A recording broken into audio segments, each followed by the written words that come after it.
Nos versículos de 19 a 21, Jesus começa a falar em metáforas sobre o mundo espiritual, né?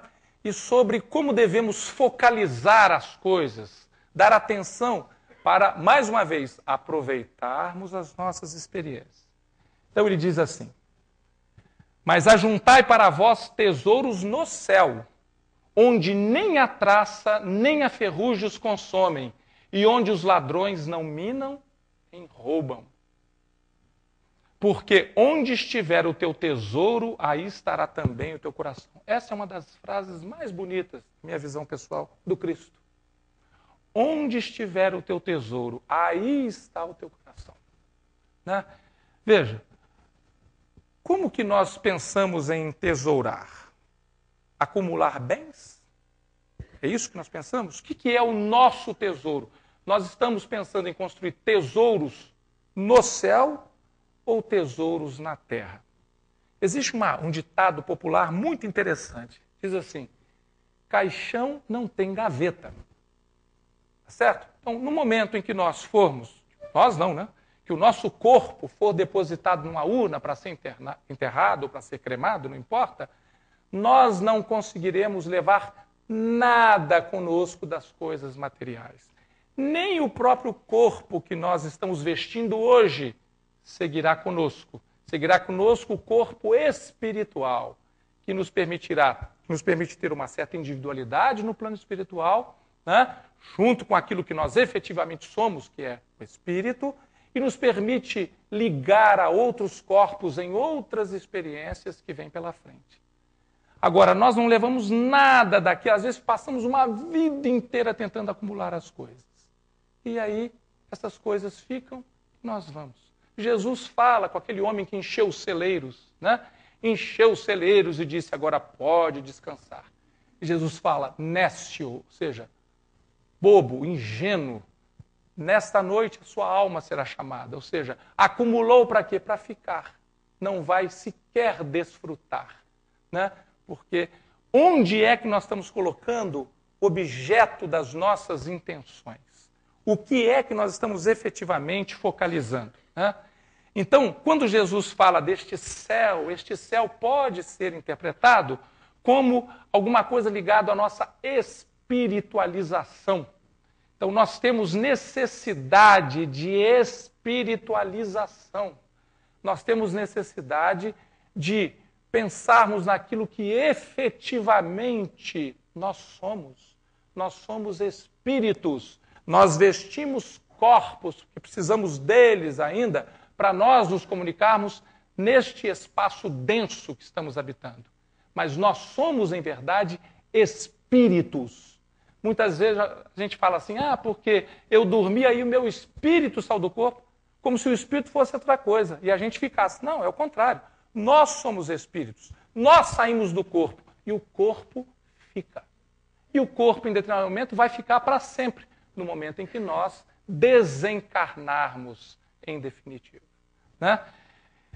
Veja, com isto, com essas observações, com a visão que nós temos do espiritismo hoje, das relações entre espírito e matéria, de como a vida se desenvolve nestas tantas moradas que há no universo, nós compreendemos de forma mais tranquila e mais clara por que é que Jesus está nos falando isto.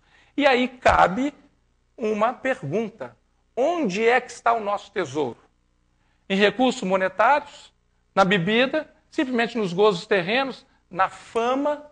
No poder? Tá certo? Onde é que nós estamos centrando as nossas atenções?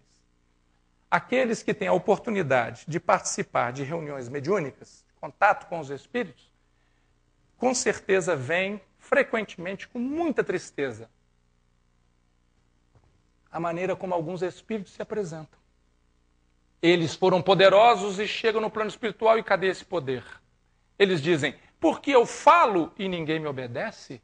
Eu tinha muitos escravos, eu tinha muitos empregados e hoje eu não tenho nada, né? Ou então, eu era muito rico, o que eu faço com isso? Eu tenho um amigo que tem uma vidência assim muito pronunciada, a ponto de que no início do seu desenvolvimento, quando ele nem sabia muito bem o que era o espiritismo, ele não conseguia nem distinguir muito bem encarnado de desencarnado, com tanta clareza que ele enxerga os desencarnados. E ele me disse que a maior tristeza que ele tinha é quando ele entrava, por exemplo, numa agência bancária. Puxa, está fazendo uma crítica aos bancos? Não. A tristeza dele era chegar e ver aquela região do cofre, onde o dinheiro ficava acumulado, e ver um monte de espíritos agarrados ao cofre, achando que ali tinha alguma coisa que podia servir para eles. Olha que tristeza. Por quê? Porque o tesouro foi colocado no recurso monetário. Então, onde está o coração? Está lá. Então, onde você fica está o seu coração, está o seu interesse. Então, vamos qualificar melhor os nossos interesses para que nós possamos viver melhor já e também depois que deixarmos o corpo físico. O meu interesse é só a questão física. Cuidar do corpo é uma necessidade. Exagerar já não é uma necessidade. Quando nós exageramos, queremos corrigir qualquer defeitinho, não, tem que ser aquela pessoa perfeita. Olha, nós começamos a ficar fascinados pelo corpo e esquecemos das questões essenciais, que são de natureza espiritual. Jesus fala também, faz uma metáfora importante, né? Uma comparação, 2 senhores. Ele nos diz, ninguém pode servir a 2 senhores. Por quê?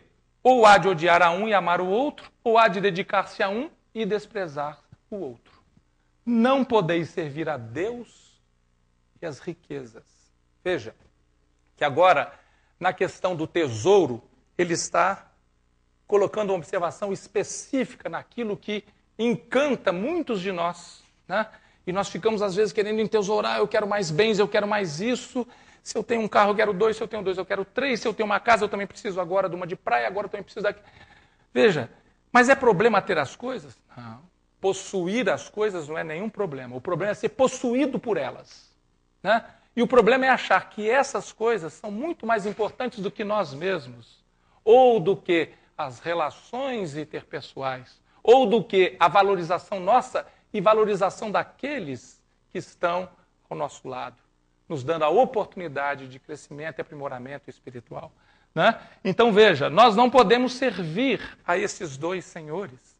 Mas é alguém que tem riqueza, coloque em movimento para que essa riqueza produza. O Evangelho é claro. Não é problema nenhum alguém ter uma fortuna. Não é nenhum problema se essa fortuna foi adquirida honestamente, né? O problema é não movimentar. Então, o que nós devemos fazer? Gerar emprego, que é a forma digna de fazer com que as pessoas possam ganhar o seu pão de cada dia. Estamos falando aqui do pão físico. Essa observação está lá no Evangelho segundo o Espiritismo. A necessidade de nós movimentarmos. O dinheiro é o sangue da sociedade civil, né? Ele precisa ser movimentado, as riquezas precisam ser distribuídas, não como benesses, elas precisam ser movimentadas e valorizadas através do trabalho, né? Para que nós, então, possamos ter condição de dar conta das nossas necessidades de sobrevivência com o suor do nosso próprio corpo. Então, veja, devemos ter um cuidado muito grande com a sedução das coisas materiais, né? Aquela coisa que muita gente fala, né? Muito se fala, a diferença entre o ter e o ser. Cuidado, é uma letrinha só, mas faz uma diferença absurda. São 2 verbos com significados completamente diferentes.